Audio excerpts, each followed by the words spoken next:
Hello, welcome back to Heart Heart. My new story is ready. Enjoy watching. My stepfather looked at my 8-year-old son on Thanksgiving and told him he couldn't sit at the family table, said it was for family. My boy, my Levi, picked up his plate without a word and walked to a folding card table in the corner of the dining room, and I sat there, a major in the United States Army, a woman who had led soldiers through combat zones, and I didn't say a single word. Not that night.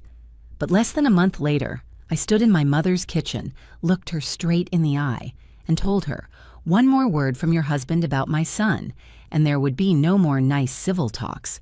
I would handle him myself, clearly explaining where he stands and why my son is not his.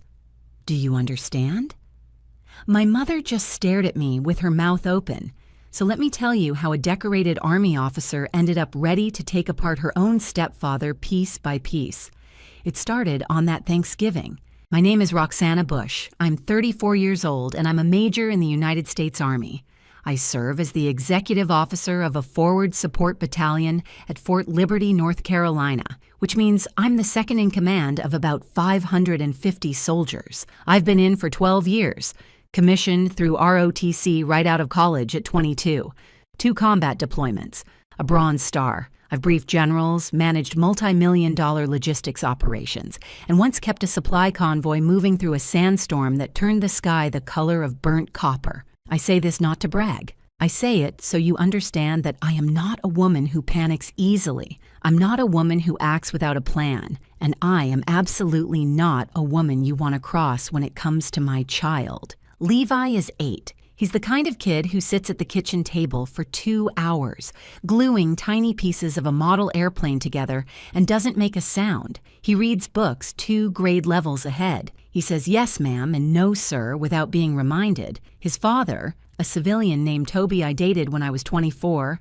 and a young captain stationed at Fort Campbell, found out I was pregnant and vanished like smoke. Sent me one postcard from Reno, Nevada, about 3 months later. It had a picture of a slot machine on the front. No return address, no explanation. That's the kind of man Toby was, always gambling, never winning. I raised Levi on my own, and honestly, I wouldn't have it any other way. That boy is the best decision I've ever made, and I've made some pretty solid decisions under mortar fire. Now my mother, Nadine Tipton, 66 years old, lives in Fuquay Varina, North Carolina, about 30 minutes from Fort Liberty. She worked as a receptionist at a dental office for 30 years, from 28 to 58, and then retired. She owns her house free and clear, paid it off over 25 years on a receptionist's salary, which tells you everything about the kind of woman she is. She lived on her savings and Social Security, kept her yard immaculate,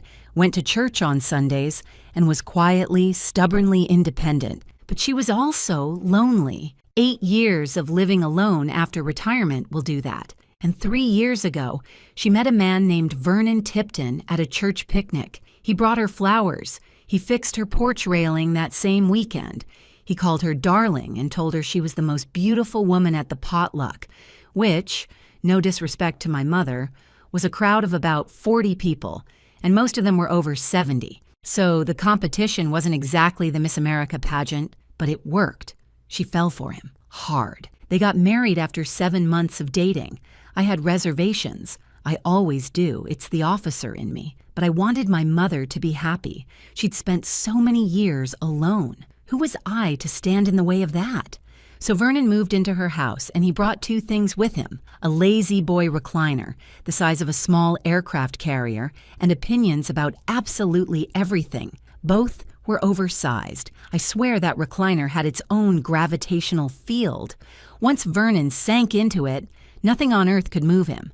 Not a tornado, not a commercial break, not even the fire department. For the first several months, things seemed okay. Vernon was polite to me, if a little stiff. He shook Levi's hand once like Levi was a 40-year-old accountant rather than a 7-year-old child, but around 6 months into the marriage, the comments started. Small at first, like termites. You don't hear them until the damage is done. Vernon would say things about Levi when we visited. That boy needs more structure. He's too soft for his age. If he were my kid, he'd know how to shake a man's hand properly. Vernon had never raised a son. He had one daughter, Courtney Hale, from his first marriage, and Courtney had turned out exactly the way you'd expect the daughter of a man like Vernon to turn out, confident in all the wrong places and generous with opinions nobody asked for. Vernon also had a 6-year-old granddaughter, Kinley, Courtney's daughter. And let me tell you, that child could do no wrong in Vernon's eyes. At every family gathering, Kinley got new toys, compliments, and first pick of everything. Levi got critiqued. At a summer cookout, Vernon gave Kinley a brand new bicycle with pink streamers on the handles. He gave Levi a used coloring book with half the pages already scribbled in. My son was 8. He was building scale models of World War II fighter planes, but Vernon either didn't notice or didn't care. I'm still not sure which one is worse. Here's something I need you to understand, because it matters later. As a single parent in the Army, I'm required to maintain what's called a family care plan under Army Regulation 600-20.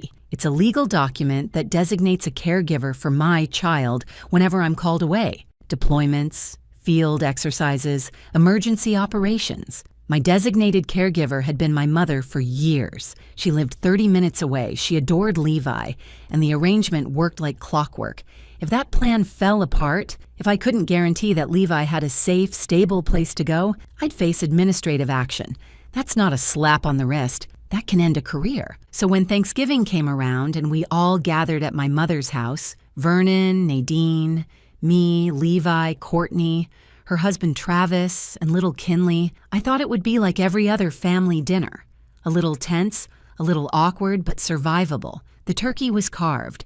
Everyone was finding their seats. And then Vernon looked at my son and said it. The main table is for family. He can sit over there. He pointed at a folding card table shoved into the corner of the dining room, the kind of table you set drinks on at a party. Not a person, not a child. Levi looked at me. His eyes were filling up, but he didn't cry. He didn't argue. He just picked up his plate, quietly, with more dignity than any 8-year-old should ever have to show, and walked to the corner. And nobody at that main table said a word. Not Courtney, not Travis, not my own mother. And I sat there and let it happen because I was trying to keep the peace, because I didn't want to cause a scene, because I told myself I'd handle it later, like a rational adult. I was wrong. That night, driving back to my apartment near base, Levi fell asleep in the back seat of my truck with his cheek pressed against the window. I gripped the steering wheel until my knuckles turned white, and I made a promise, not out loud, just to myself, in the silence of that dark highway between Fuquay-Varina and Fort Liberty. This would not continue. I didn't know yet how much worse things were about to get, but I knew something had shifted inside me that night, and it was not shifting back. Before we continue, hit that subscribe button and drop me a comment telling me where you're watching from and what time it is there. I read every single one, and your support means the world to me. December hit, and with it came a week-long battalion field training exercise at Fort Liberty. As the executive officer, I was responsible for the entire logistical backbone of that operation. 550 soldiers, vehicles, communications, supply chains. I couldn't skip it. I couldn't phone it in. Levi went to stay with my mother, just like always, just like the family care plan required. I didn't love the idea of him being under the same roof as Vernon for 7 straight days, but Nadine promised me she'd keep things under control, and I trusted her. That was my mistake, not because my mother is a bad person, she's not, but because I underestimated how far Vernon was willing to go when I wasn't around to watch. When I picked Levi up the following Sunday, something was off. He was quiet, quieter than his usual quiet, which for Levi was practically non-existent. I asked him how the week went. Fine, he said. I asked if he'd worked on his models. He shook his head. I asked where his P-38 Lightning kit was, the one I'd bought him 2 weeks earlier at the hobby shop on Bragg Boulevard in Fayetteville, $19.95 plus tax.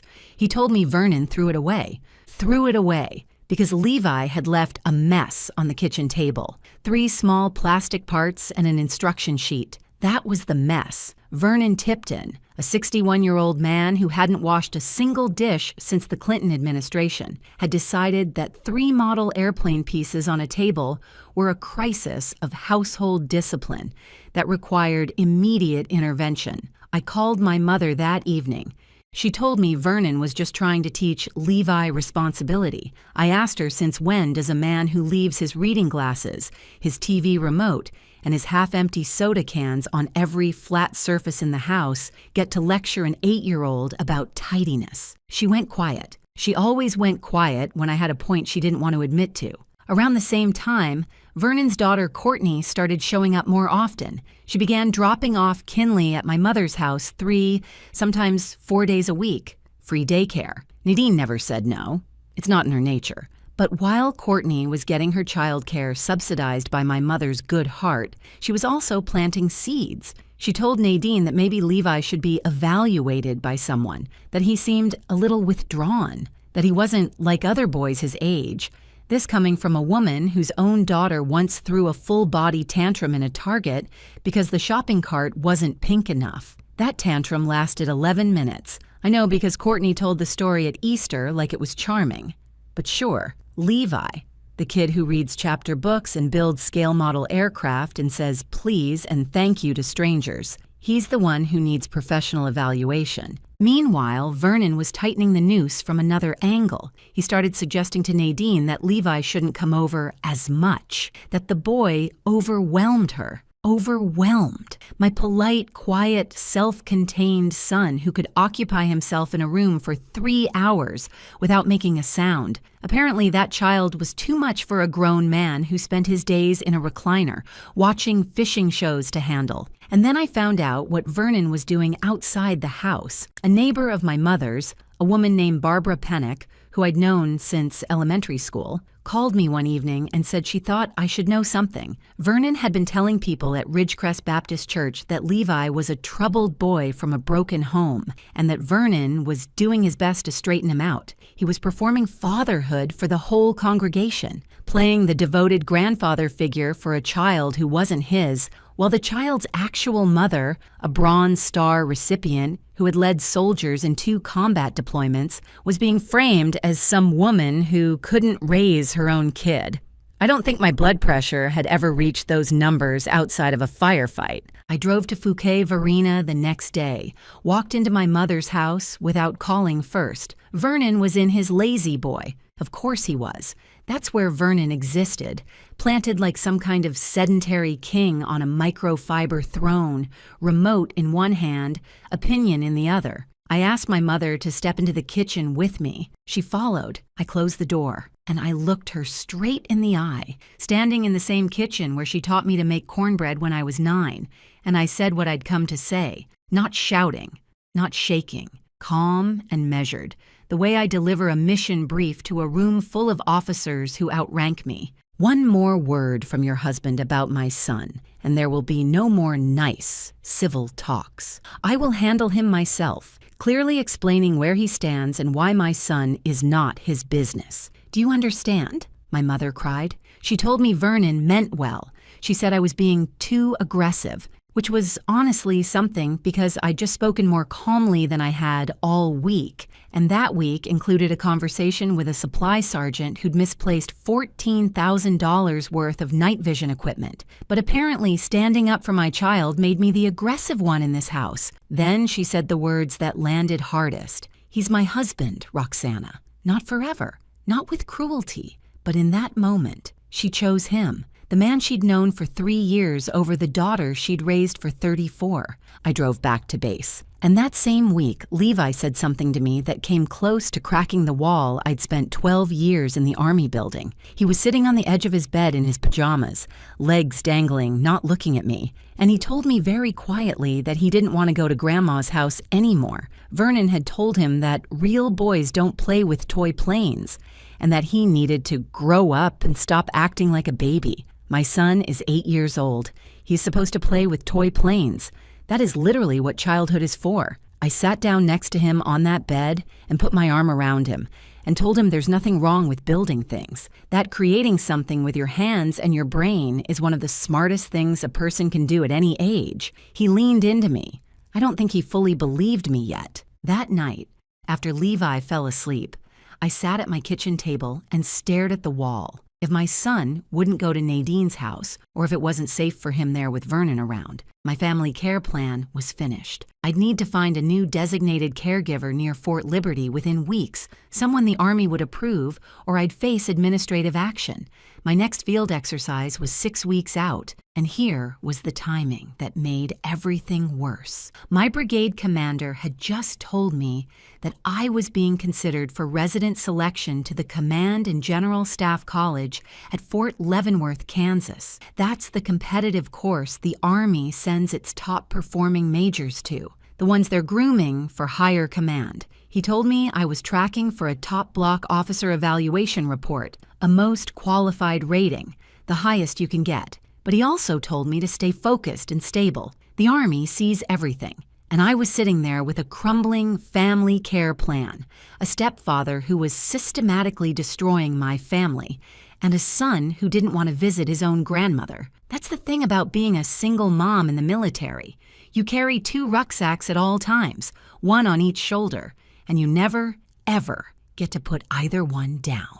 January came in cold and gray, which felt about right for the mood I was in. My mother asked me to come over and help her with tax paperwork. She'd always been sharp with money, but nervous with government forms, and every year I'd sit with her at the kitchen table and walk through everything. I drove to Fuquay-Varina on a Saturday morning with my laptop and a folder of blank forms. Vernon was out, gone to look at something at a Tractor Supply in Holly Springs, which probably meant he was about to buy another thing nobody needed with money that wasn't his. But I didn't fully understand that yet. We sat at the kitchen table and I pulled up Nadine's bank accounts online. That's when I saw it. Her savings account balance, $11,214. I blinked, then I blinked again. The last time I'd helped her with taxes, just 12 months earlier, that account had held over $60,000. My mother had been careful with money her entire life. She packed her own lunches for 30 years at that dental office.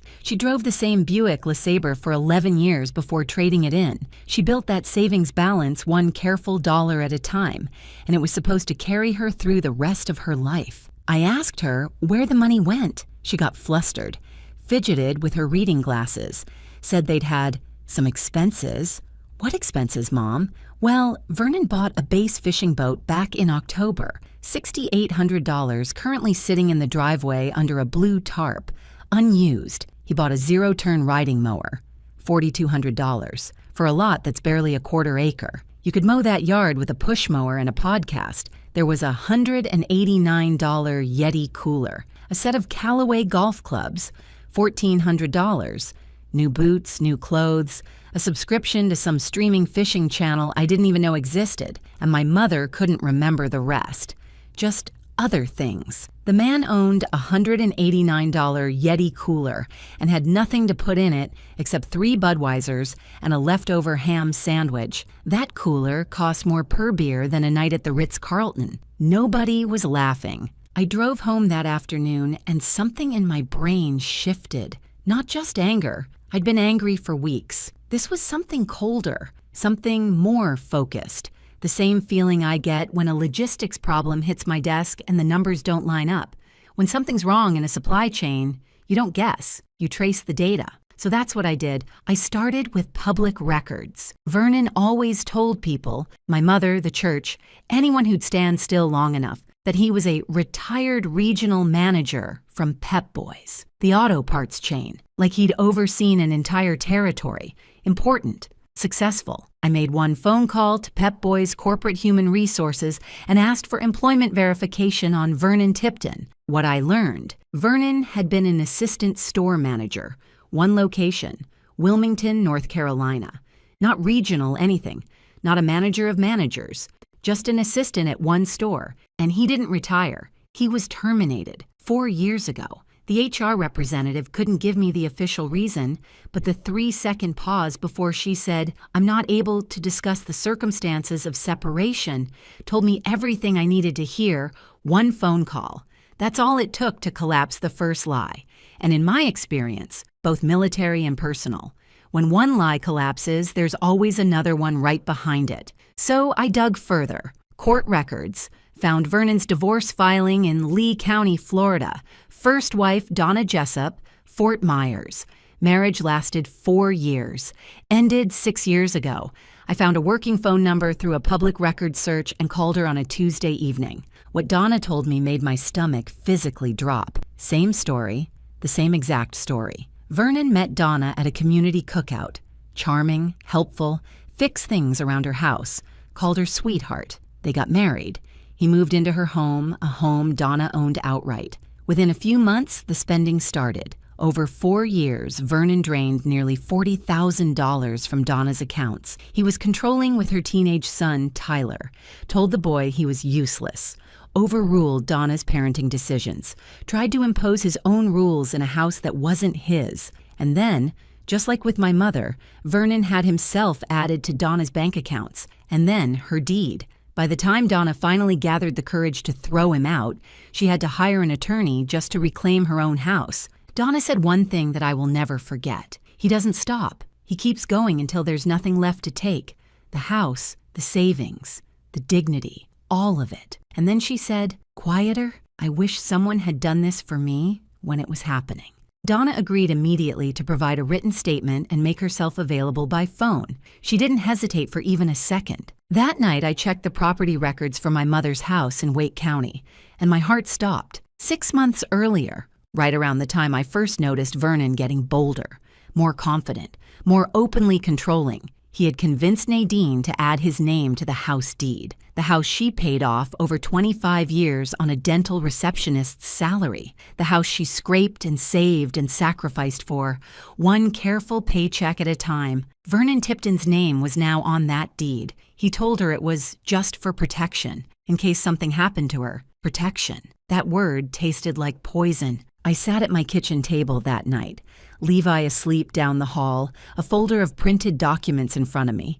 Bank records, property filings, employment verification, Donna's phone number on a yellow sticky note, and I finally saw Vernon Tipton for exactly what he was. Not a grumpy old man, not a difficult stepfather with old-fashioned ideas. A system, a pattern with legs. He finds women who are alone, women with homes and savings and good hearts and no one standing guard. He moves in. He charms them. He isolates them from anyone who might ask questions. He drains the money. He takes the house. And the cruelty toward Levi, the comments, the exclusion, the deliberate humiliation, that wasn't personal. It was tactical. Every insult, every cold shoulder, every thrown-away model airplane was designed to push me away. If I stopped visiting, if Levi refused to come, then nobody was watching Nadine. Nobody was checking the accounts. Nobody was looking at the deed. Vernon Tipton thought he was running a masterclass in quiet manipulation. What he didn't realize is that his stepdaughter had been literally trained by the United States Army to identify hostile strategies, build an intelligence picture, and dismantle the threat, piece by piece, methodically, without making a sound. I pulled a legal pad from my desk drawer. In the Army, when you plan a mission, you write what's called an OPORD, an operations order, 5 paragraphs. Situation, mission, execution, sustainment, command, and signal. I'd written hundreds of them over 12 years, led briefings on them at 3 in the morning in rooms where everyone smelled like diesel and coffee. This one would be different. This one was personal. At the top of the page, I wrote Vernon's full name and drew a clean circle around it. Vernon Tipton was about to become the target of an operations order he never saw coming. Over the next 3 weeks, I built a case the way I build an operations plan. One verified fact at a time. No assumptions, no gaps. Every evening after Levi went to bed, I sat at the kitchen table with my laptop, my legal pad, and a growing folder of printed documents. I created a timeline of Vernon's financial moves going back 2.5 years. Every purchase, every withdrawal, every charge on my mother's credit card. I cross-referenced bank statements with Vernon's social media posts. The man actually posted photos of his base boat the day he bought it, captioned retirement perks with a sunglasses emoji, posted his Callaway golf clubs a week later. Each post had a date. Each date matched a withdrawal from Nadine's accounts. The total, when I added every documented transaction, came to $48,700. That number sat on my legal pad circled 3 times because I kept checking the math and hoping I was wrong. I was not wrong. I called Donna Jessup again. She had her written statement ready. 2 pages, typed, detailed, signed, dates, amounts, descriptions of Vernon's behavior toward her son Tyler, the process of getting Vernon off her deed after the divorce. She scanned it and emailed it to me. She also gave me a name I'd already found on my own, Jerry Girardi. Jerry was the actual store manager at the Pep Boys location in Wilmington where Vernon had worked. Donna remembered the name because Vernon used to complain about Jerry constantly, called him incompetent, said he should have had Jerry's job. The truth, as it turned out, was the other way around. I called Jerry on a Thursday evening. He picked up on the second ring, and the moment I said Vernon Tipton's name, Jerry let out a sigh so long it could have deflated a parade float. He confirmed everything. Vernon was an assistant store manager. Not regional, not senior, not anything close to what he'd been claiming, and he was terminated. Not retired, after a $9,300 inventory discrepancy was traced back to his department. The company decided not to press charges, just let him go quietly. Vernon told everyone at the store he was taking early retirement to enjoy life. Jerry said he nearly choked on his coffee when he heard that. He agreed to be available by phone if I ever needed someone to confirm the employment history on record. I thanked him and hung up. Another piece locked into place. The legal picture came next. I reached out to Terry Ahrens, a real estate attorney in Fayetteville, who'd been recommended by a fellow officer's wife. I kept things straightforward. I wasn't looking for full representation yet, just clarity on what we were dealing with. Terry explained that if Vernon was added to the deed under false pretenses or undue influence, it could be challenged through civil court. She also told me something that changed the entire shape of my thinking. What Vernon had done, systematically depleting the finances of a person over 65, could constitute elder financial exploitation under North Carolina General Statute 14112.2. For amounts exceeding $20,000, that's a Class G felony. And the deed situation, obtaining real property through deception, could fall under NC General Statute 14-100, obtaining property by false pretenses. Depending on the value of the home, that could be a Class C felony. Class C, that carries up to 15 years. This wasn't leverage anymore. This was criminal. And then Vernon made a move that told me he could feel the ground shifting under his feet. Toward the end of January, Nadine called me one evening sounding confused and a little flustered. Vernon had come home with paperwork from a financial services company, some outfit I'd never heard of, and told her they needed to open a joint investment account. He wanted her to transfer the remaining balance from her savings, $11,214. Plus redirect her Social Security direct deposits into this new joint account. He said it was better interest rates and smart estate planning. My mother isn't a fool. She worked with numbers every day for 30 years at that dental office, scheduling patients and managing billing. Something about the paperwork didn't sit right with her. She called me and said, "I don't know, Roxana. Something about this doesn't feel right." That sentence hit me 2 ways at once. First, relief because my mother's instincts were still working, still sharp under all that fear and denial. And second, urgency because Vernon was accelerating. He could feel something was off, and he was trying to lock down the remaining money before anyone could stop him. The man was panicking and disguising it as financial planning. I told her, "Do not sign anything. Not yet. Just wait. Trust me." She said, "Okay." And for the first time in months, I felt like she actually meant it. 2 days later, Courtney Hale called me, bright and pleasant the way a person sounds when they're delivering bad news and enjoying it. She told me that Daddy and Mama Nadine, she actually called my mother Mama Nadine, like she'd earned that, were planning a small birthday dinner for Nadine in late February. Just intimate, just family. And by family, she meant Vernon, Nadine, Courtney, Travis, and Kinley. She didn't mention me. She didn't mention Levi. We were not on the list. Not invited to my own mother's birthday, the woman who pushed me into this world after 14 hours of labor and her husband of 2.5 years had decided I didn't make the guest list.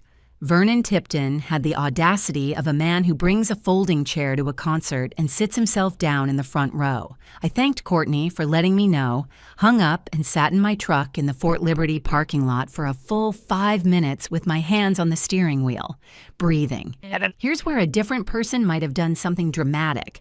Shown up at that birthday dinner, slammed a folder on the table, confronted Vernon in front of everyone. I've seen people do that in movies, and it always looks satisfying. But I'm not in the movies. I'm in the Army. And in the Army, the best operations are the ones the enemy never sees coming. The ones where the target wakes up one morning and realizes the walls have already closed in around him. My plan had 2 steps. Step 1, meet with Nadine alone without Vernon. Show her everything, not as an ambush, as an offering. Give her the information she deserved and let her make her own decision. Because without my mother's cooperation, without her filing a report, the criminal case would be weaker. She had to choose this. Step 2. If Nadine agreed, we'd go together to the Fouquet-Varina Police Department and file a formal report. Then we'd step back and let the law do what it was designed to do. No theater, no screaming matches, just evidence and the system. The night before I planned to go see Nadine, I was at the kitchen table organizing the folder for the last time. Employment verification, financial timeline, Donna Jessup's signed statement, deed records, screenshots from Vernon's social media, the joint investment account paperwork he'd brought home, proof that he was still actively trying to exploit my mother even now. Levi patted down the hallway in his socks and stood in the doorway. He asked me why I was working so late. I told him that sometimes grown-ups have to fix things that aren't fair, and that fixing them right takes preparation. He looked at the folder, then back at me. Is it about Grandpa Vernon? I didn't flinch. I said, it's about making sure nobody treats you like you don't matter. Because you do, more than anything in this world. He walked over and hugged me. Then he went back to bed without another word. I set my alarm for 0500, like always. 12 years in the Army and I still can't sleep past 5. That morning, though, I was up at 4. Some missions you just don't want to be late for. Vernon Tipton went to the VFW hall in Fouquet-Varina every Tuesday for their lunch crowd, sat at the bar, ate the meatloaf special, and held court with actual veterans about topics he had no business discussing. The man had never worn a military uniform in his life, unless you count the Pep Boys polo shirt, which I assure you the Department of Defense does not. But there he was every Tuesday, nodding along with men who'd served in Vietnam and Desert Storm like he was one of them. I picked a Tuesday. I arrived at my mother's house at 11:15 in the morning, mid-February, the sky flat and overcast like a wool blanket stretched across North Carolina. Vernon's truck was gone.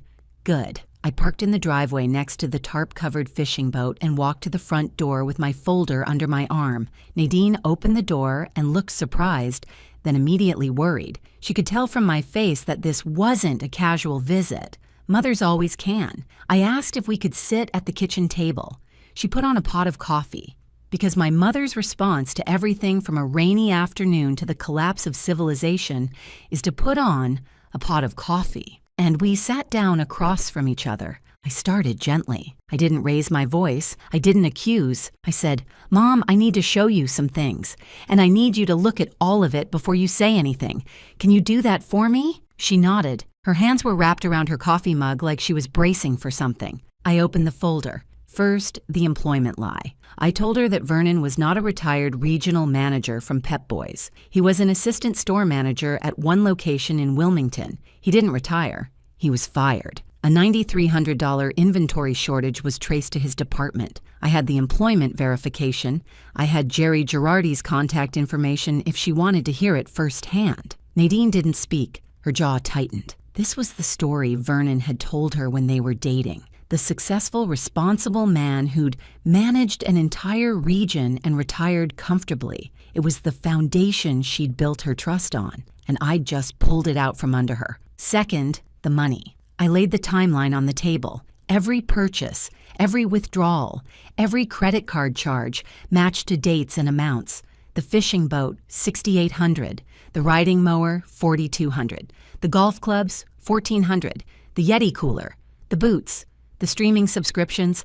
All of it drawn from her accounts, totaling $48,700 in 2.5 years. Her savings, the money she'd built over 3 decades of packed lunches and an 11-year-old Buick, reduced to just over $11,000. My mother's hand went to her mouth. She stared at the numbers, and I could see her doing the math in her head, the same way she used to reconcile the dental office accounts at the end of every month. The numbers didn't lie. They never do. Third, the deed. I showed her the property record. Vernon had gotten his name added to her house 6 months ago. I told her what Terry Aarons, the real estate attorney, had explained, that this could be challenged as fraud if it was obtained through deception or undue influence. That house, 25 years of payments on a receptionist's salary, was now legally half Vernon's on paper. Fourth, Donna Jessup. I told my mother about Vernon's first wife. I laid it out slowly because I knew this was the one that would hurt the most. Same pattern. Identical. Vernon married Donna, moved into her home, drained $40,000, was cruel to her teenage son, got himself on the deed. When Donna finally pushed him out, she had to fight in court just to reclaim her own property. I put Donna's signed written statement on the table and told Nadine I could call Donna right now if she wanted to hear it herself. The phone was in my hand. My mother was crying. Not the loud kind, the quiet kind. The kind where tears just slide down and the person doesn't even bother wiping them. I waited. I didn't push. This was her moment, not mine. And then Nadine did something I did not expect. She stood up, walked down the hallway to her bedroom, and came back carrying a shoebox, a plain brown shoebox with a rubber band around it. She set it on the table and opened it. Inside were receipts, bank printouts she'd circled with a ballpoint pen, a handwritten list on the back of a church bulletin, amounts she couldn't account for, dates that didn't match anything Vernon had told her. She had been tracking discrepancies for over a year. My mother knew. Not everything. She didn't know about Donna Jessup. She didn't know about the firing, but she knew the money didn't add up. She'd known for months. She was scared to confront it, because admitting it was true meant admitting she'd been fooled. And admitting you've been fooled at 66 by a man you let into your home, your bed, your bank account felt unbearable to her. She looked at me through wet eyes and said, I didn't want to be the old woman who got tricked. And I said, you're not. You're the woman who kept the receipts. We held each other in that kitchen for a long time. No, I told you so. I swore to myself I would never say those words. She was my mother. She was brave enough to keep that shoebox even when she was terrified of what it meant. That's not weakness. That's a woman gathering evidence when she doesn't even know she's gathering evidence. When we sat back down, I explained the legal reality. What Vernon had done almost certainly qualified as elder financial exploitation under North Carolina law, a felony. The deed situation could be a separate felony charge, but for law enforcement to act effectively, they needed the victim to file a report. Without Nadine's statement, prosecution would be significantly harder. I wasn't going to force her. This had to be her choice. I told her that Donna Jessup wished every single day that someone had been there to help her when it was happening, that Donna spent years recovering, financially, emotionally, that Vernon had done this before, and he would keep doing it until someone stopped him. Nadine looked at the folder, looked at her shoebox, looked at me. When do we go? The last week of February, my mother and I walked into the Fuquay-Varina Police Department together. Nadine filed a formal report. I handed the detective, a calm, thorough man who took careful notes, the entire evidence package. Bank records, property filings, employment verification, Donna Jessup's signed statement with her contact information, Vernon's social media screenshots matched to withdrawal dates, and the joint investment account paperwork Vernon had tried to get Nadine to sign. The detective reviewed the package slowly. Then he looked up and said, in a tone that was clearly off the record, that this was one of the most organized evidence presentations he'd ever received from a victim's family. I told him 12 years of Army staff work had to pay off somewhere. He almost smiled. The case was referred to the Wake County District Attorney's Office, and then began the hardest part, waiting. The DA needed time to review. A warrant had to be prepared. Nadine had to go home and act normal, sleep in the same house as Vernon, cook dinner, watch him sink into that lazy boy every evening and talk about taking the boat out in the spring. 3 weeks of pretending everything was fine while the walls closed in around a man who had no idea they were moving. I coached my mother, don't change your routine. Don't confront him. Don't give him any reason to suspect. She nodded. She was tougher than Vernon Tipton had ever given her credit for, tougher than he could have possibly imagined. If this story hit close to home, I'd love for you to subscribe and share it. And if you have your own story about standing your ground for family, tell me in the comments. I read everyone. The arrest happened on a Tuesday in mid-March. I remember because it was Vernon's VFW day, but he didn't make it to the meatloaf special that afternoon. Nadine was at my apartment near Fort Liberty. I'd arranged for her to spend the day with Levi. Took her there myself that morning early, before Vernon woke up. She sat on my couch and drank coffee and watched Levi work on a new model at the kitchen table, a B-17 Flying Fortress, and for the first time in months she looked like the woman I remembered from my childhood, calm, present, not flinching every time a door opened. 2 Wake County Sheriff's deputies arrived at the house on Sycamore Lane in Fuquay-Varina at approximately 11:40 in the morning. Vernon answered the front door in his house slippers and a flannel shirt. They served the arrest warrant, 2 counts. Count 1, exploitation of an older adult. North Carolina General Statute 14-112.2, Class G felony. Count 2, obtaining real property by false pretenses. North Carolina General Statute 14-100, Class C felony. Vernon Tipton walked out of my mother's house in handcuffs, past his lazy boy, past the unused Callaway golf clubs leaning against the hall closet, past the fishing boat sitting under its blue tarp in the driveway, the $6,800 boat that had never once touched water, past the $4,200 riding mower parked next to it on a quarter-acre lot. He walked past every single thing he'd purchased with my mother's money, and he couldn't take any of it with him. Bail was set at $75,000. Vernon didn't have it. Of course he didn't. The man hadn't had his own money in years. He called Courtney from the Wake County Detention Center. Now here's the part I didn't plan. While the arrest was happening, I had already sent Courtney a package. Not out of spite, out of clarity. I sent her Donna Jessup's signed statement and Donna's phone number. No message from me, just the documents. Let them speak. Courtney read the statement. Then she called Donna herself, and Donna told Courtney everything. The same pattern, the same manipulation, the same cruelty to her son Tyler, the same man, Courtney's own father, the man Courtney had defended, enabled, and helped exclude me and Levi from family dinners. When Vernon called Courtney from detention asking her to post his bail, Courtney said no. She didn't yell. She didn't lecture. She just said she couldn't do it, and she hung up. Vernon sat in the Wake County Detention Center with no money, no one to call, and nothing but a pair of house slippers. The legal process moved forward with the kind of efficiency you get when the evidence is overwhelming and the defendant has no resources to fight it. Vernon's public defender reviewed the case and advised him to take a deal. Facing a Class C felony on Count 2, which carries 44 to 182 months in North Carolina, Vernon agreed to plead guilty to Count 1, the Class G felony. The plea deal, 18 months in a North Carolina state prison, full restitution of $48,700, and a permanent restraining order. No contact with Nadine Tipton, Roxana Bush, or Levi Bush, ever. The deed was handled through civil proceedings. Terry Ahrens filed on Nadine's behalf, and because the criminal case had already established fraud, the quitclaim was voided. The house, every square foot of it, went back to Nadine's name alone, where it belonged, where it had always belonged. As part of the restitution order, Vernon's assets purchased with Nadine's funds were seized. The base boat, the golf clubs, the riding mower.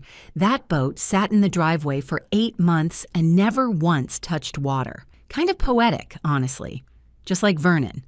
All show, no depth. Nadine filed for divorce the same week as the sentencing. Val Whelan, a sharp family attorney in Fayetteville, handled it clean and fast, uncontested. Vernon wasn't exactly in a position to negotiate from a prison cell. Courtney called me about a week after the sentencing. It wasn't an apology. I didn't expect one, and I wouldn't have trusted it if it came. What she said was this. She knew more than she let on. She'd seen what her father did to Donna, to her own mother, years ago. She told herself it was Donna's fault, that Donna provoked him, that the divorce was mutual. It was easier than admitting her father was a predator who targeted lonely women. She said she wasn't calling to ask for anything.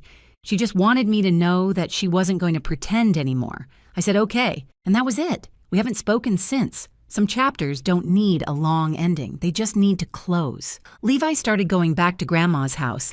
Nobody told him where to sit. Nobody threw away his models. Nobody told him that real boys don't play with toy planes. My mother bought him a new kit, a P-51 Mustang, the one he'd been eyeing at the hobby shop on Bragg Boulevard for weeks. They built it together on the kitchen table, the same table where Vernon used to sit and hand down his pronouncements like a man who'd earned the right. Now it was covered in glue, tiny plastic parts, and an instruction sheet written in font so small my mother had to wear her reading glasses. I watched them through the kitchen window one Saturday afternoon, Levi carefully positioning a wing while Nadine held the fuselage steady, and something loosened in my chest that had been tight for months. It looked like peace. It looked like what family is supposed to feel like when nobody's stealing it from you.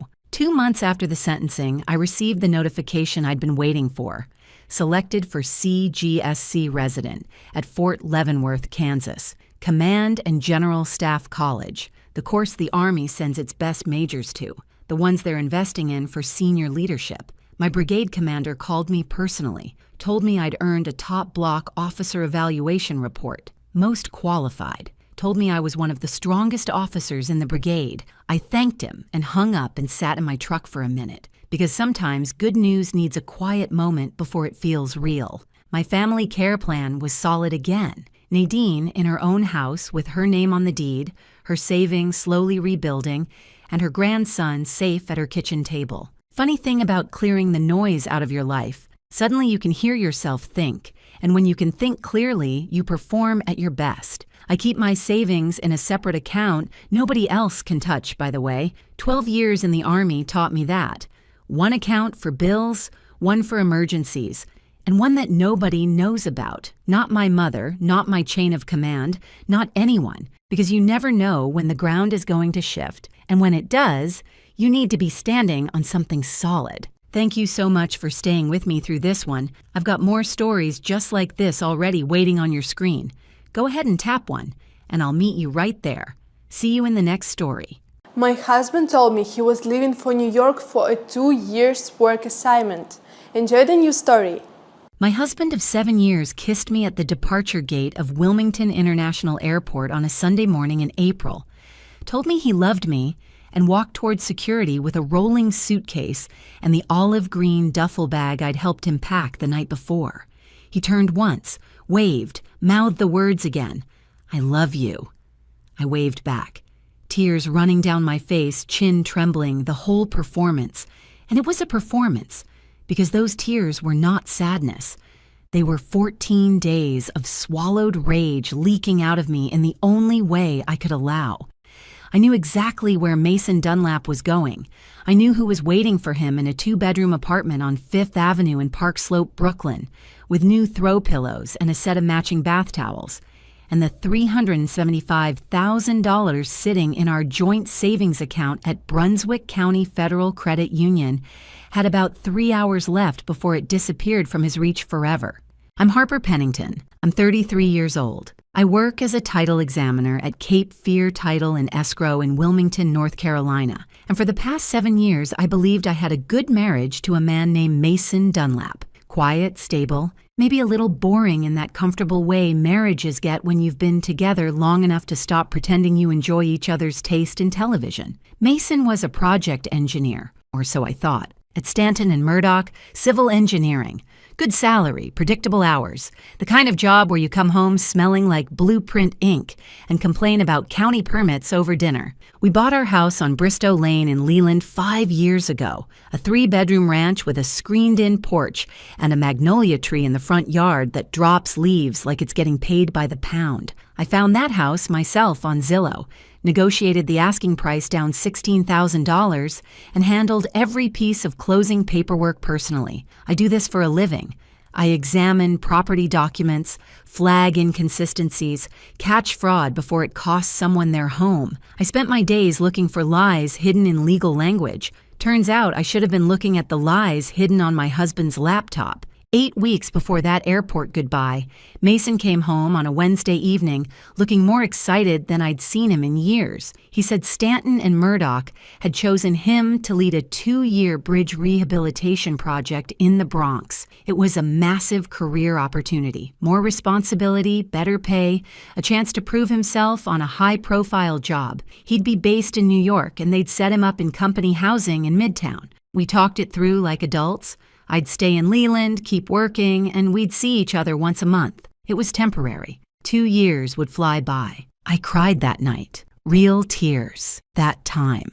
I believed every word. Then came the Tuesday that changed everything. 14 days before Mason's scheduled departure, he went out for what he called a going-away dinner with his team. I was home alone, craving comfort food, and I wanted to print a chicken pot pie recipe I'd saved on Pinterest. My phone was charging in the bedroom, so I grabbed Mason's laptop off the kitchen counter. It was open, just sleeping. I tapped the trackpad. I was looking for a chicken pot pie recipe. What I got was the recipe for the end of my marriage. There was a minimized Chrome tab behind the browser window. I clicked it by accident. It was a street easy listing for a 2-bedroom apartment on 5th Avenue in Park Slope, Brooklyn. Hardwood floors, exposed brick, $3,400 a month. The move-in date was April 14th, the exact date Mason was supposed to leave for his assignment. My hands were already cold when I noticed the second tab, an open Gmail window, an email from someone named Cleo Marchetti. The subject line had a heart emoji, and the body of that email talked about our new place, the West Elm couch they'd picked out together, and how she, Cleo, could not wait to wake up next to him every single morning. I sat at that kitchen table for probably 4 minutes without moving, the laptop screen glowing in the dim kitchen, the pot pie recipe completely forgotten. My husband was not going to New York for work. He was going to New York to move in with another woman,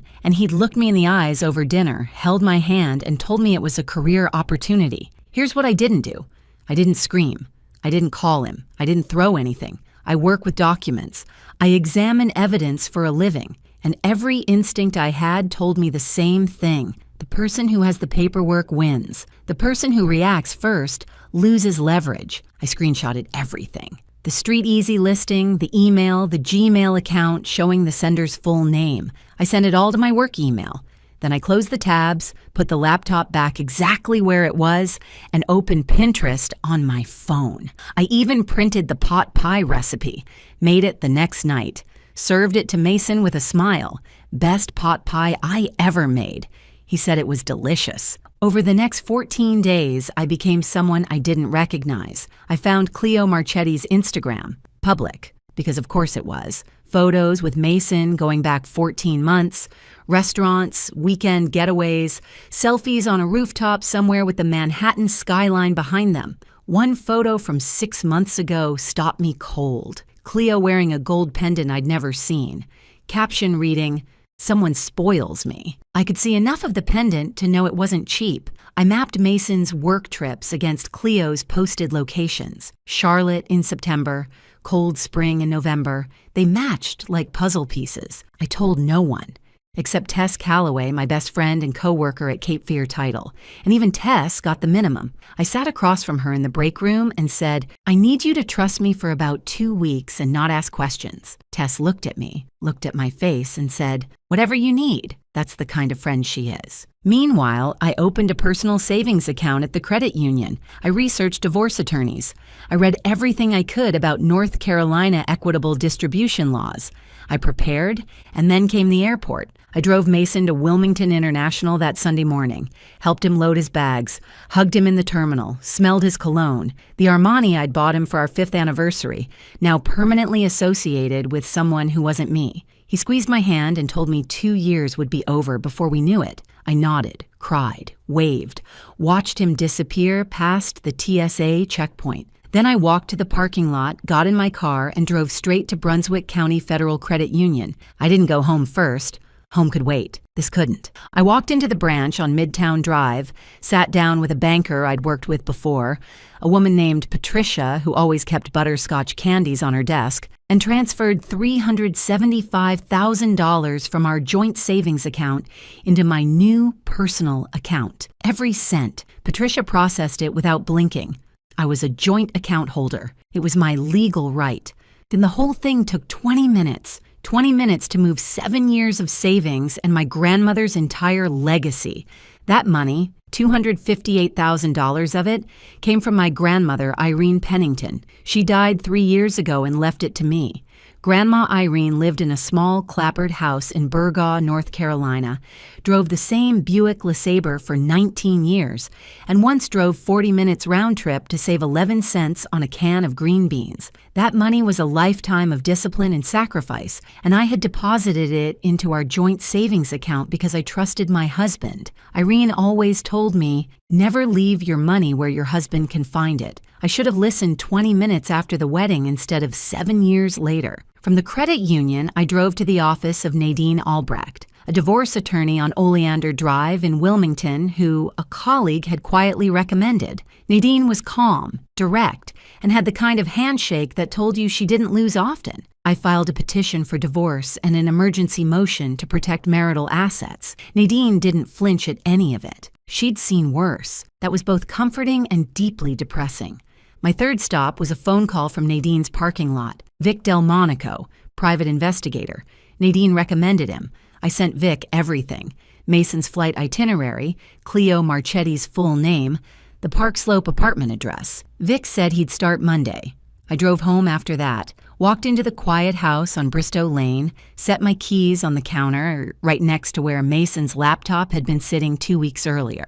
For the first time in 14 days, I felt something other than dread. I felt in control. But I also knew this was just the beginning. I didn't yet know how deep Mason's lies actually went. I didn't know he'd been fired from his job 5 months earlier. I didn't know about the forged loan application. And I didn't know what role my mother-in-law, Corinne, had been playing behind my back for months. That part was coming. And it was worse than anything I'd imagined so far. Before we continue, do me a quick favor.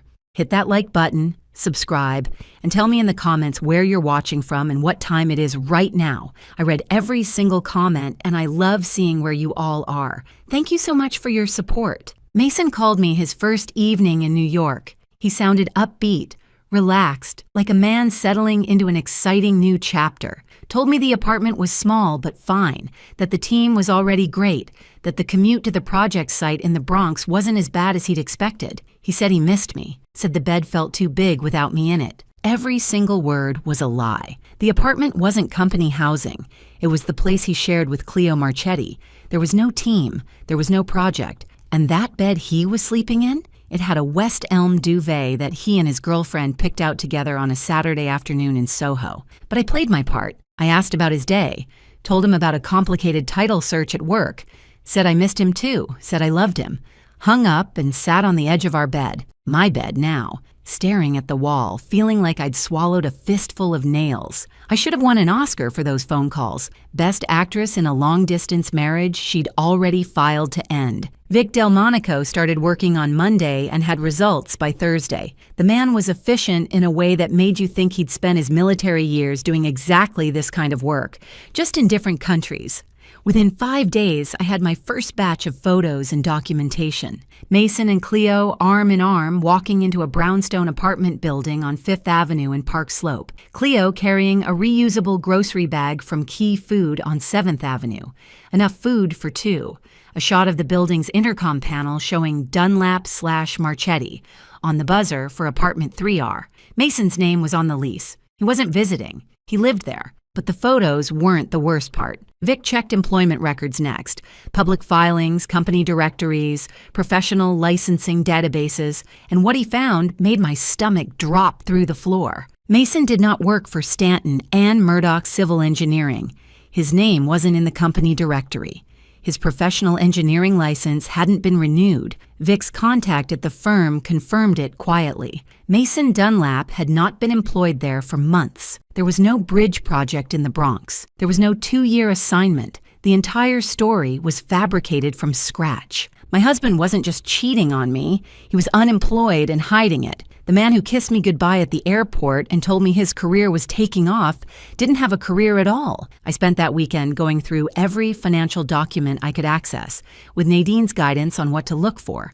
Mason's personal credit card statements and checking account told a story that went back 14 months, the entire length of his relationship with Cleo. The numbers were specific because fraud always is. A $4,200 charge at Tiffany & Co's in Charlotte. That was the gold pendant I'd seen on Cleo's Instagram, the one captioned, "Someone spoils me." A $2,800 weekend at a bed and breakfast called Riverview Manor in Cold Spring, New York, a little Hudson Valley town I'd never been to. Booked on the same weekend, Mason told me he was inspecting a project site in Fayetteville. Monthly Venmo payments to an account that traced back to Cleo. $400, $500, sometimes $700 labeled dinner or groceries, or just a smiley face. $22,400 over 14 months. I used to think those mystery Venmo payments were his fantasy football league. Turns out the only fantasy was the entire life he was pretending to live.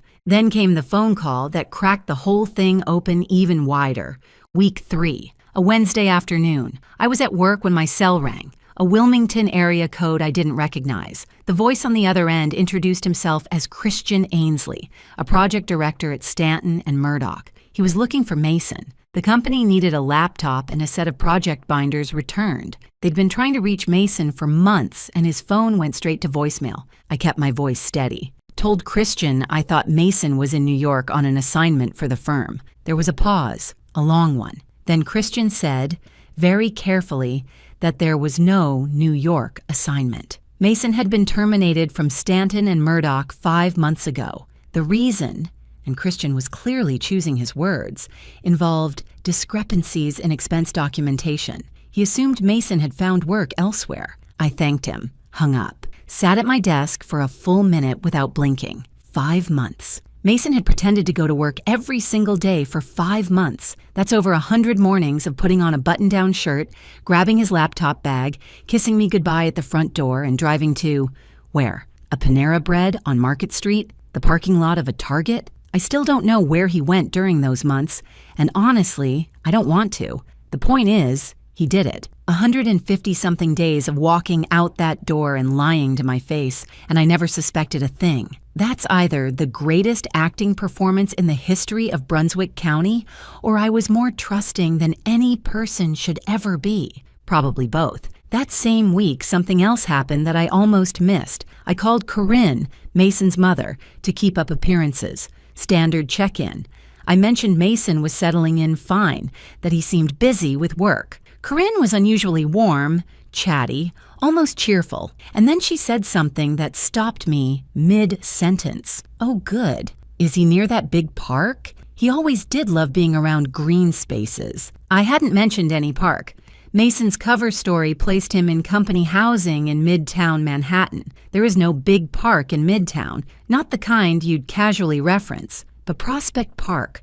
One of the biggest parks in Brooklyn is 3 blocks from the apartment Mason shares with Cleo in Park Slope. Corinne couldn't know that detail unless she knew about the real apartment, unless she'd seen the Street Easy listing, or talked to Mason about the neighborhood, or helped him choose it. She caught herself immediately. Oh, or wherever he said he is.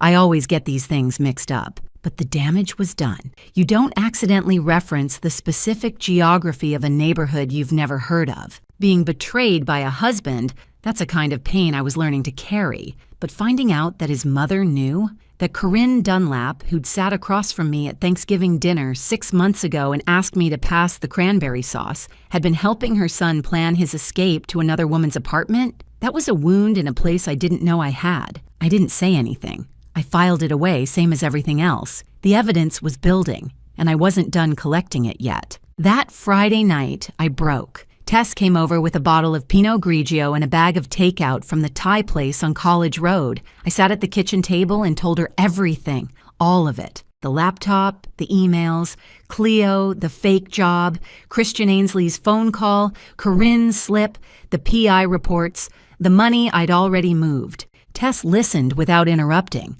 which, if you know Tess, is a miracle in itself. When I finished, she set down her wine glass and looked at me with the expression of a woman who'd survived her own divorce 18 months earlier and had zero patience left for unfaithful husbands. "Let me get this straight," she said. "The man cannot parallel park his own truck, and you're telling me he ran a double life for 14 months? That's the most impressive thing he's ever done, and it's still pathetic." I laughed. It hurt, but I laughed. Sometimes your best friend's job isn't to make you feel better. It's to make you feel less alone. 2 days later, Vic sent me the first full report, a thick folder, printed, organized, tabbed. Photos, financial records, a complete timeline of Mason's double life laid out week by week. 14 months of deception, documented with the precision of a man who used to do this for the military. I was flipping through it at the kitchen table when Vic called. "Harper, there's one more thing," he said. I pulled county records. 4 months ago, somebody applied for a $150,000 home equity line of credit on your property on Bristow Lane. Both names are on the application, yours and Mason's. Did you sign anything like that? I had not. I had never signed any HELOC application. I had never discussed a HELOC with Mason. I had never even considered borrowing against our home, which meant Mason had forged my signature on a $150,000 loan application against the house I found, negotiated, and closed on myself. The affair was devastating. The unemployment lie was humiliating. But this was fraud, and it changed everything. The next morning, I went into Mason's home office, the room where he'd spent 5 months working from home after secretly being fired, and went through his filing cabinet. It was mostly junk, old tax returns, instruction manuals for appliances we didn't own anymore, a warranty card for a lawnmower we sold 2 years ago. But in the back of the bottom drawer, tucked inside a folder labeled Insurance, I found it. A denial letter from Southeast Coastal Bank dated 4 months earlier. Application for a home equity line of credit, $150,000. Property address, 14 Bristow Lane, Leland, North Carolina. Applicants Mason R. Dunlap and Harper E. Pennington. Both signatures at the bottom, except I'd never signed it. I pulled the letter out and looked at the signature. Then I looked at it again. 12 years of examining title documents has trained my eyes to notice things most people wouldn't. A slant that's slightly off, a letter formation that doesn't match, a stroke that hesitates where it shouldn't. Mason's forgery of my signature wasn't terrible, but it wasn't good either. He got the H in Harper wrong.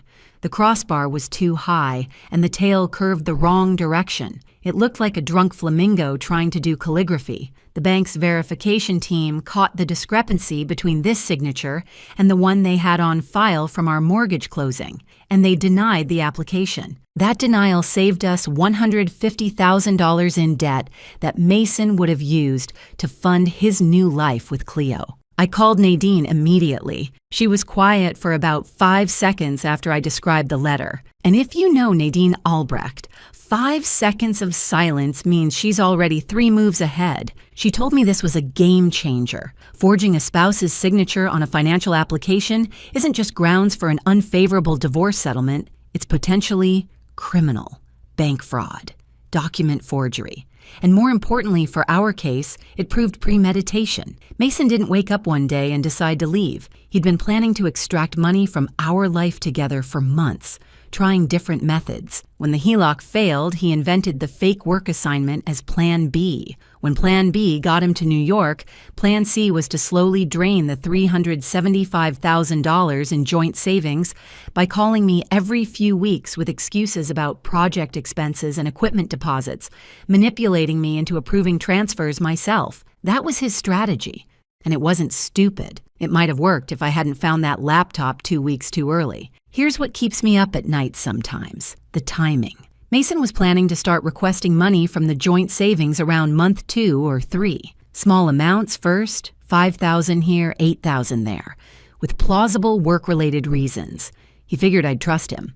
I always had before. If I hadn't opened that laptop on a random Tuesday evening in search of a pot pie recipe, I would have been sitting at home right now, wiring money to a man who was spending it on another woman's rent. I moved the $375,000 about 5 weeks before Mason planned to touch it. 5 weeks. That's how close it was. VIX reports from New York were painting a picture of a man running out of time and money simultaneously. Mason had left North Carolina with roughly $11,000 in his personal checking account, what was left after 14 months of funding an affair and 5 months of having no paycheck at all. In New York, with rent at $3,400 a month, plus utilities, groceries, Metro cards, and the cost of keeping up appearances for Cleo, he was burning through cash like a campfire in a windstorm. Vic noticed the shift in their routine. Early on, Mason and Cleo went to restaurants 2 or 3 times a week, a trattoria on 7th Avenue, a cocktail bar on Bergen Street. By week 3, it was mostly takeout containers from a Chinese place on Flatbush. No more weekend outings, no more gifts. Mason was stretching every dollar, waiting for the moment he could start accessing the big account, the $375,000 that wasn't there anymore. Meanwhile, Nadine was building something I can only describe as a legal fortress. She filed the petition for divorce, the emergency motion to freeze remaining marital assets, and a formal notification to the court about the HELOC forgery, with the denial letter and signature comparison attached. She also prepared for what she expected Mason to do the moment he found out about the money. He's going to file a motion to get it back, Nadine told me during our meeting that week. The money was in a joint account. He'll argue you removed it unilaterally without his consent, and he'll have a legal point. Joint account means joint ownership. I felt a chill when she said that. I'd assumed moving the money put me in the clear. Nadine saw my face and held up a hand. He has an argument. We have a better one. $258,000 of that money is your inheritance, traceable to Irene Pennington's estate through probate records. It's separate property that was commingled into a joint account, but it's still identifiable and still yours. The transfer was a protective measure by a spouse who discovered her partner had forged her signature on a 6-figure loan application, concealed a job termination, abandoned the marital home, and was cohabiting with a third party. Any judge in this county will see it our way, but I want to be honest with you. He is going to fight, and it won't feel good when he does. I appreciated that honesty. Nadine never sugarcoated anything, and in those weeks, I needed reality more than comfort. That evening, after Nadine's meeting, I sat in the living room with a cup of tea and looked at the framed photo of Grandma Irene on the bookshelf. It was taken at her kitchen table in Burgaw, North Carolina, the same table where she taught me to play gin rummy when I was 9. Irene Pennington lived in a 1,200-square-foot clapboard house with a vegetable garden and a screen door that never closed right. She drove the same champagne-colored Buick LeSabre for 19 years, rotated her tires religiously, and once drove 40 minutes to a Piggly Wiggly in Atkinson because their canned green beans were 11 cents cheaper than the Food Lion in Burgaw. That's who she was. Every dollar she saved was a brick in the foundation she left behind, and that $258,000, her entire life's discipline compressed into a number, was sitting safely in my personal account instead of funding Mason Dunlap's Brooklyn love nest. Grandma Irene would have had a few choice words for Mason, and none of them would have been printable on a church bulletin. The pieces were coming together. I had the PI documentation of the affair. I had proof Mason was fired for falsifying expense reports. I had proof the New York assignment was fabricated. I had $22,400 in documented affair spending. I had the forged HELOC application. And I had Corinne slip about the park, not enough to prove her involvement in court, but enough for me to know. But Mason still didn't know any of this. He still called every few days, keeping up his performance, telling me about the project and how the team was progressing. I played along every single time, my voice steady, my words warm, while my phone silently recorded every conversation. North Carolina is a one-party consent state, meaning I only needed my own permission to record. And Mason, in his confidence that I was still the trusting wife waiting patiently at home, kept talking, kept lying, kept handing me evidence without realizing it. I needed to keep this performance going a little longer, because the moment Mason discovered the money was gone, the clock would start ticking. He'd panic, he'd make moves, he'd probably hire an attorney and fight back. And I wanted every single piece of evidence locked down, organized, and in Nadine's hands before that clock started. The question wasn't if he'd find out, it was when, and what he'd do when he did. I didn't have to wait long. By week 4, the phone calls from New York were getting shorter. Mason used to call every evening. Full conversations, 20 minutes, sometimes 30. By the end of the month, it was every 3 or 4 days, and the calls lasted maybe 8 minutes. He sounded distracted, rushed. The project was keeping him busy, he said. Big deadlines coming up. I played along, same as always. Asked about his day, told him about mine, said I loved him before hanging up. But the effort of pretending was wearing me down to the bone. Each phone call felt like swallowing glass and smiling while you did it. At this point, I was so good at faking a happy marriage that I started wondering if I missed my calling entirely. Forget title examiner. I could have been a CIA operative, or at least one of those people on cooking competition shows who taste something terrible and smile for the camera like it's the best meal of their lives. But I held on. Because Nadine had the motions filed, Vic had the evidence compiled, and the process server was standing by in Brooklyn waiting for the green light. Everything was timed. We just needed Mason to stay confident a little longer. He stayed confident for exactly 5 weeks. On a Tuesday evening in mid-May, week 5, Mason tried to log into our joint savings account from his phone. According to what I learned later, he was preparing to start the next phase of his plan. He needed money. His personal checking was down to about $3,000, and New York City does not care about your budget. He was going to call me that week with a story about needing $7,500 for equipment rental on the project, the first of what he planned to be a series of requests, each one a little bigger than the last, each one with a perfectly reasonable work-related excuse. He never got to make that call. He opened the banking app, tapped on the joint savings account, and saw a number he was not expecting. $0.00. Available balance. $0.00. He refreshed the page, refreshed it again, closed the app and reopened it, called the bank's customer service line. The representative confirmed what the screen was telling him. The funds had been transferred out by the joint account holder, Harper Pennington, 5 weeks earlier. The money had been gone since the day he left. He just never checked. Mason called me. I didn't answer. He called again, and again, and again. 17 missed calls in 2 hours. Then the texts started. Harper, what happened to the savings? Followed by, Harper, pick up the phone. Then, this isn't funny, call me back. 17 missed calls. That man hadn't called me 17 times in the last 7 years of our marriage combined. Not on my birthday, not on our anniversary, not even when he backed his truck into our mailbox and needed help filing the insurance claim, but threatened his access to $375,000. And suddenly, I'm the most important person on earth. I sat on the couch with a cup of chamomile tea, watched the notifications pile up on my screen, and didn't move. That evening, after the 17th missed call, I called Nadine. She'd had a process server on retainer in Brooklyn for 2 weeks, waiting for exactly this moment. He knows, I told her. Good, she said. We go tomorrow morning. The next morning, the server arrived at the apartment on 5th Avenue in Park Slope. Mason opened the door, probably expecting a DoorDash delivery.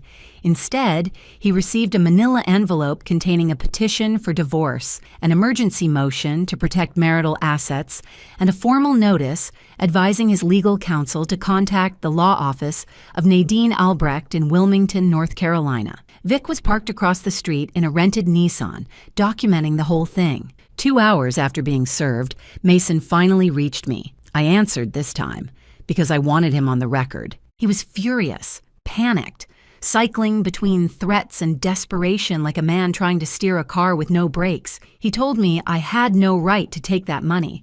I told him, calmly, that $258,000 of it was my inheritance, and the remainder was subject to equitable distribution under North Carolina law, and that he should speak with an attorney. That made him angrier. He said he was going to come back and sort this out, said I was overreacting, said this was not how adults handle things. I could feel the rage coming through the phone like heat from an open oven, and I let him talk, because he kept saying things he shouldn't have. He mentioned the apartment, my apartment that I'm paying for. He mentioned Cleo by name.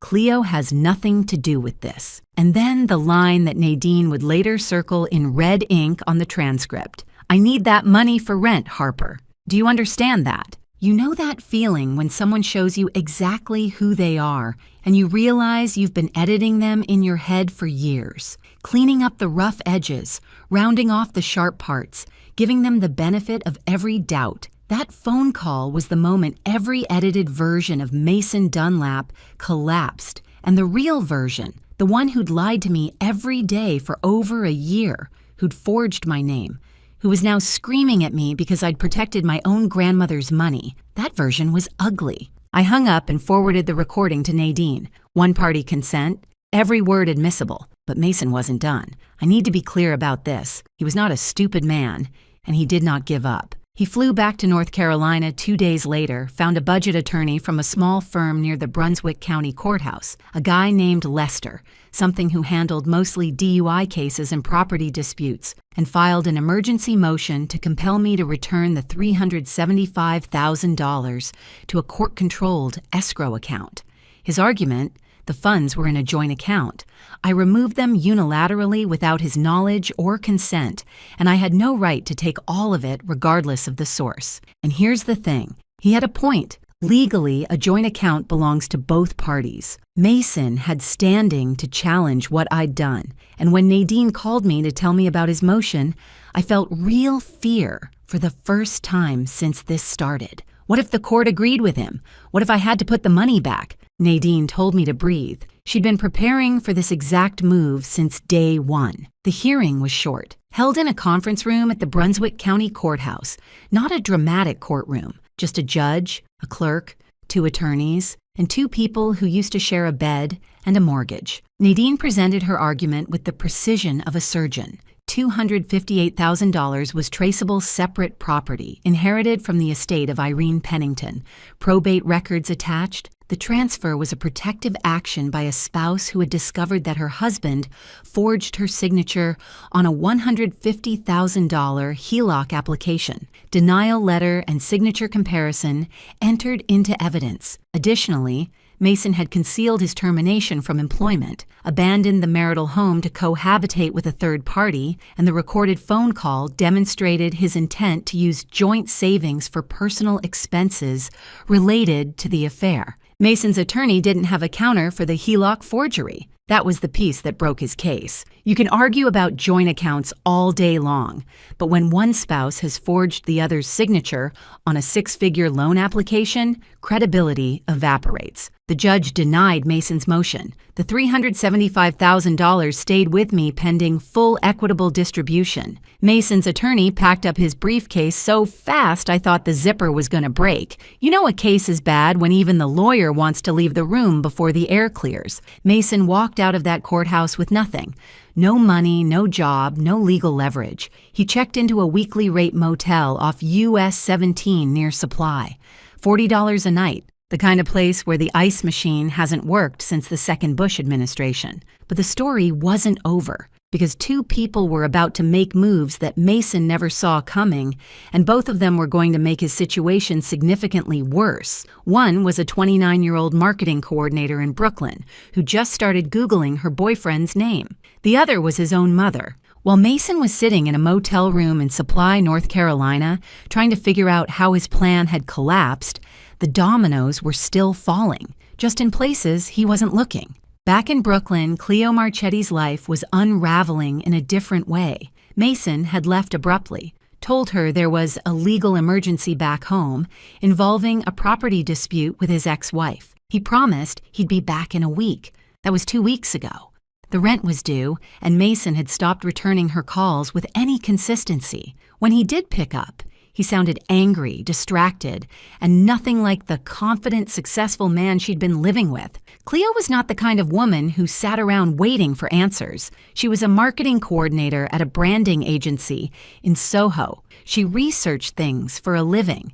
So one evening after work, alone in the apartment that suddenly felt very empty, she opened her laptop and typed Mason's full name into a search bar. What she found took less than 5 minutes. The North Carolina Public Records Portal, where marriage, divorce, and property records are searchable by anyone, showed a marriage certificate for Mason R. Dunlap and Harper E. Pennington, filed 7 years ago in Brunswick County.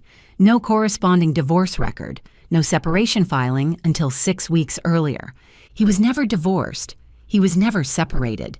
The entire 14 months of their relationship was built on a lie he told her on their second date and never corrected. Cleo kept digging. She searched for Mason's name in connection with Stanton and Murdoch Civil Engineering. No current listing, no professional license renewal, no LinkedIn activity in months. The great career and big new position he'd described to her? Another fabrication. The man she'd been sharing a bed with, the man she'd rearranged her entire life around, had no job, a wife in North Carolina, and roughly $3,000 to his name. What happened next was something I genuinely did not expect. Cleo found me on LinkedIn. My profile was professional and public, title examiner at Cape Fear Title, and escrow, Wilmington, North Carolina. She sent me a message. It was short, direct, and clearly written by someone who was shaking while they typed it. She introduced herself, said she'd been seeing Mason for 14 months, said she was told he was divorced, said she just discovered that was a lie, said she was sorry. And then she said she had something I might want to see. She sent screenshots, dozens of them, messages Mason had sent her over the past year, carefully saved in the way you save messages from someone you love and trust. The divorce is almost finalized, just waiting on one more signature. We're selling the house. Should close by end of next month. I've got a new position lined up in the city. Better money, better title. My ex and I are on good terms. She's moved on. I've moved on. It's all very civilized. Every single line was a provable, documentable lie. And together, they told a story that was even worse than what I'd already uncovered because they showed premeditation. Mason hadn't just drifted into an affair. He'd been constructing a parallel reality for over a year, telling Cleo the house was being sold, the divorce was final, the career was flourishing. He was building toward a moment where he could disappear into his new life and leave the old one behind completely. Now, Nadine nearly fell out of her chair when I showed her the screenshots. "This is intent," she said. "This is a man who told his girlfriend he was selling your house. This is gold." Here's what I didn't expect to feel. Sympathy for Cleo. She didn't know. She thought she was building a life with a divorced man who had a clean slate and a good job. Instead, she got the same Mason I got, just with a fresher coat of paint and a better opening pitch. I didn't respond to her message, but I didn't block her either. Sometimes the kindest thing you can do is just let something be. Meanwhile, 300 miles south, Corinne Dunlap was having a crisis of her own, and it had nothing to do with guilt. Corinne owned Tidewaters, a gift boutique on the main street in Southport, North Carolina. Southport is small, the kind of small where the woman who sells you scented candles on Saturday is the same woman sitting behind you at church on Sunday. Reputation is currency in a town like that, and Corinne had spent 20 years building hers.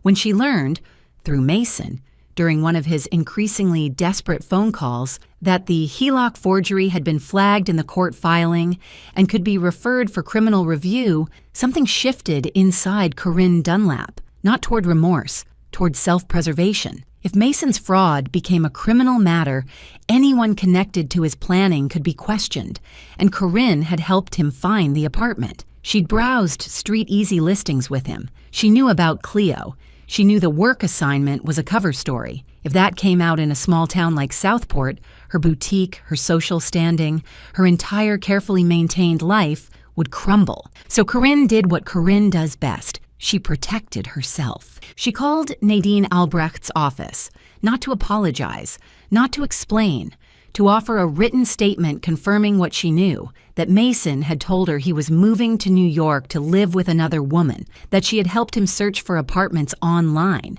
and that Mason had described his plan as getting settled first and figuring out the money situation later. She threw her own son under the bus, signed her name at the bottom, and walked away clean. Corinne Dunlap spent 7 years telling me my pot roast was too dry, and now she was serving her own son on a platter, medium rare, no seasoning, with a side of legal documentation. When Mason found out, when he called his mother begging for help, maybe a place to stay, maybe a loan, Corinne told him she couldn't be involved, said she couldn't have that kind of situation associated with her shop, said he'd made his choices and needed to live with them. The man who thought he'd fooled everyone, his wife, his girlfriend, his employer, his mother, was now standing in the middle of a collapsed life with nobody left. His wife had outsmarted him. His girlfriend had found the truth. His mother had chosen her candle shop over her only son, and the court had denied his one legal move. 2 weeks later, we ended it. Not in a courtroom, not with speeches or dramatics or a gallery full of spectators. It ended in a conference room at Nadine Albrecht's office on Oleander Drive, a rectangular table, 4 chairs, a water pitcher nobody touched, and a manila folder. 4 people. Me, Nadine, Mason, his attorney, the DUI guy from near the courthouse who looked like he'd rather be literally anywhere else. Nadine slid the folder across the table. Inside was everything. PI photographs and surveillance logs, Cleo Marchetti's screenshots showing 14 months of premeditated lies, the HELOC denial letter with the forged signature and a professional handwriting comparison, termination documentation from Stanton and Murdoch, confirmed by Christian Ainsley, Corinne Dunlap's signed statement, a transcript of Mason's recorded phone call, the one where he said he needed the savings for rent. Mason's attorney opened the folder. He read slowly, page by page, for what felt like 10 minutes, but was probably 7. The room was completely silent. I could hear the air conditioning humming through the ceiling vent. When he finished, he leaned over to Mason and spoke quietly. I couldn't hear the words, but I could see Mason's face, and I watched something drain out of it. Not anger, not defiance, something deeper. The last flicker of the belief that he could still talk his way out of this. The separation agreement was straightforward. I retained the $258,000 as traceable separate property, Grandma Irene's inheritance, documented through probate records. The remaining $117,000 in joint savings was divided 75 to 25 under equitable distribution, approximately $88,000 to me, approximately $29,000 to Mason, reflecting his documented fraud, concealed unemployment, abandonment of the marital home, and dissipation of marital trust. I kept the house on Bristow Lane. Mason had abandoned it, and the HELOC forgery destroyed any claim he might have had. The forgery itself remained available for the district attorney's office to review at their discretion. Mason picked up the pen, signed his name on every flagged line. His attorney gathered the papers, shook Nadine's hand out of professional habit, and left without looking back. No speech, no confrontation, no satisfaction the way movies promise it, just the sound of a pen scratching paper, and then silence, and then it was over. I thought I'd feel triumphant walking out of that room, or at least relieved, but mostly I felt tired, the kind of tired that comes from carrying someone else's lies for longer than you realized, and finally, setting them down. Tess was waiting in the parking lot, leaning against her car with 2 coffees from the Port City Java on Market Street. She didn't ask how it went. She could see it on my face. She handed me a cup and said, "So, what do you want for dinner? Because I'm thinking we've earned sushi." I laughed, really laughed. The first honest one in months. If you've made it this far, you are truly one of my people. From the bottom of my heart. If this story meant something to you, please hit that like button, subscribe, and drop me a comment. You have no idea how much it means when I see your words come through. Every single one. Thank you. Now, let me tell you how this ends. 3 months after Mason Dunlap signed that separation agreement, I was standing in my bedroom on Bristow Lane with a roller brush in my hand and sage green paint on my forearms. The gray walls were Mason's choice. He said gray was modern and clean, which is exactly what a man with no imagination says when you ask him to pick a color. The sage green was mine. I picked it from a swatch at the Sherwin-Williams on Eastwood Road, and I painted every wall myself on a Saturday afternoon with the windows open and Fleetwood Mac playing loud enough for the neighbors to hear. The house looked different, felt different. Not because of the paint, because of what was missing. Mason's boots weren't by the back door. His jacket wasn't on the hook in the hallway. His laptop wasn't on the kitchen counter. Every trace of him was packed into 4 cardboard boxes in the garage. Waiting for him to arrange a pickup he kept postponing. I got a promotion at Cape Fear Title, Senior Title Examiner, a position my boss had been hinting at for a year but officially offered the week after the settlement. She told me she was impressed by how I'd handled everything. Professionally, she meant. But I think she also meant the other thing. The thing everyone at the office knew about but was too polite to mention directly. And I adopted a dog, a 3-legged beagle mix from the Brunswick County Animal Shelter, 4 years old, missing his front left leg from a car accident as a puppy, and absolutely fearless about everything except the vacuum cleaner. I named him Hank. Hank is missing a leg and still has more backbone than my ex-husband. He greets me at the door every single day when I come home from work, which is already a significant upgrade over the previous occupant of this house. I also started putting $200 a month into a separate brokerage account. Nothing fancy. Just an index fund, automatic transfers, the kind of boring financial habit that doesn't make anyone's heart race, but builds something real over time. Grandma Irene's rule, always pay yourself first. I should have started listening to that woman a lot sooner. The $258,000, Irene's money, sits in my account, untouched. The additional $88,000 from the settlement is there too. The house is mine, free from any claim, and the mortgage is manageable on my salary alone. For the first time in a long time, I know exactly where I stand. No surprises, no hidden accounts, no signatures I didn't write. As for Mason, I'll keep this brief because he doesn't deserve more of this story than he's already taken. He's living in a rental apartment in Charlotte, about 20 minutes south of here. The motel got too expensive, even at $40 a night. He has roughly $18,000 left from his share of the settlement after attorney fees. No job. Though I heard through the small-town grapevine that he applied for a project coordinator position at a construction firm in Myrtle Beach. The district attorney's office in Brunswick County opened a preliminary inquiry into the Hellock forgery. I don't know where that will lead, and frankly, it's not my problem anymore. Corinne still runs Tidewaters in Southport, still sells lavender sachets and monogrammed hand towels to tourists. She and Mason don't speak. The woman who helped him plan his escape to Brooklyn decided her candle shop was worth more than her relationship with her son. I'd feel sorry for Mason about that, except I don't. Cleo sent me one last message about a month after everything settled. It was short and sincere. She said she was sorry for her part in it, even though she didn't know. Said she hoped I was doing well. I read it, sat with it for a minute, and closed the app. I didn't respond, but I didn't block her. Some things don't need a reply to be understood. Last week, I was sitting at the kitchen table, the same table where I found Mason's laptop, the same table where I sat with Tess and a bottle of wine, the same table where I made 3 stops in one afternoon and changed the entire direction of my life. Hank was asleep on the floor next to my chair with his one front paw twitching in some dream I'll never know about. The windows were open. The magnolia tree was doing its thing, dropping leaves everywhere as usual. And I thought about the woman who stood in that airport terminal back in April, tears on her face, waving goodbye to a man who didn't deserve the wave. That woman was already fighting. She just hadn't let anyone see it yet. Thank you so much for spending this time with me. If you want another story that'll grab you from the very first sentence, one is already waiting on your screen. Just tap it, and I'll see you right there. Take care of yourselves. I mean that.